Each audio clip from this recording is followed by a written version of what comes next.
आज जो आसंता 2024-25 आर्थिक वर्ष पर जो पूर्णांग बजेट आसीबो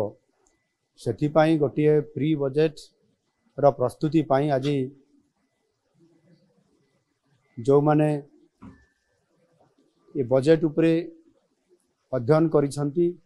पूर्वरु बजेट प्रस्तुत करिसंती बजेट को कार्यकारी करिसंती अर्थ मंत्री एवं अर्थ विभाग रो सचिव एवं जो माने अर्थ उपरे पांडित्य अर्जन करिसंती एवं विभिन्न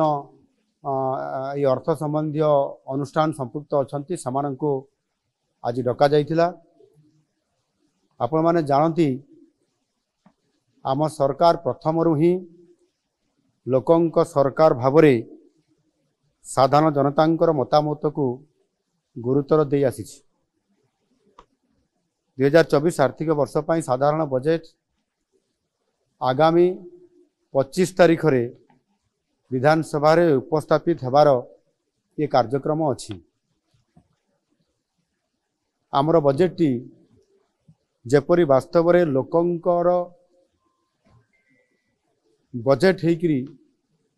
लोकंक पाखरे उपस्थापना हो पारिबो समस्तंकर आशा आकांक्षा को प्रतिफलित करि पारिबो सेथिपाई ए उद्यम जारी रहिछि। आउ एथिपाई मध्य ऑनलाइन जरिया रे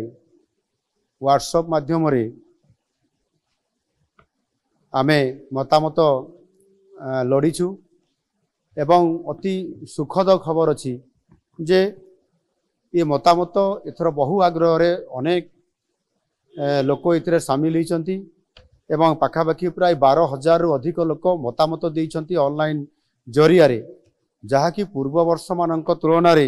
ये 6 गुण अधिक लोकंक एपरी व्यापक अंशग्रहण आम पाई बहुत बड़े गोटे उत्साहजनक। आज मध्य ए प्री बजेट रो ई प्रस्तुति बैठक रे पाखापाखि प्राय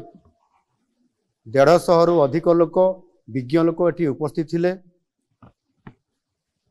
सेमानक भितर अनेक जहाँ मु कहली अर्थ संबंधी विभिन्न विभाग विशेषज्ञ अर्थनीतिज्ञ पूर्वतन अर्थमंत्री अर्थ सचिव एवं समाजर विभिन्न वर्गर लोक माने अर्थ संबंधी जो माने अनेक ओडिशार भविष्यत कथा चिंता करती से समस्ते विभिन्न मतामत देइछंती।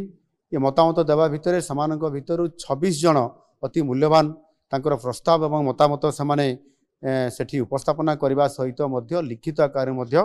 प्रस्ताव समान देइछंती। सेमानकर समस्त मतामत एवं प्रस्ताव को आम विभाग तरफ लिपिबद्ध करा जाइछि एवं ताहाकु विचार करी आगामी दिन रे जो आमर बजेट आसबार अछि तांकर मतामत को निश्चित भावरे आमे यथासंभव एथिरे प्रतिफलित करिया पई आमे चेष्टा करिवु। आ सेथि पई जो लोकंकर बजेट